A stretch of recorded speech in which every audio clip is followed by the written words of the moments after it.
വളരെ തിരക്കു പിടിച്ച ഒരാഴ്ചയായിരുന്നു കടന്നുപോയത്. തിരക്കുള്ള ദിവസങ്ങളിൽ നിന്ന് ഒരു ബ്രേക്ക് എടുക്കാമെന്ന് വിചാരിച്ചു.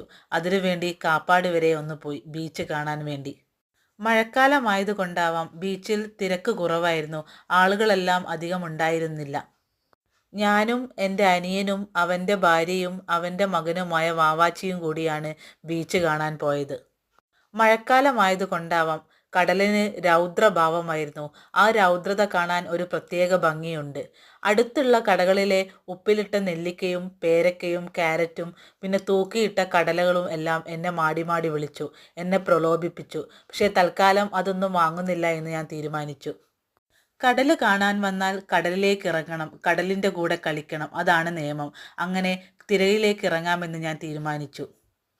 തിര എണ്ണി ഞാൻ അങ്ങനെ നിന്നു. പക്ഷേ തിരമാലകളൊന്നും എൻ്റെ കാലിൻ്റെ അടുക്കിലേക്ക് വന്നില്ല. അമ്പട കടലേ, അങ്ങനെയാണെങ്കിൽ നിന്നെ ഞാൻ ദേഷ്യം പിടിപ്പിക്കാം.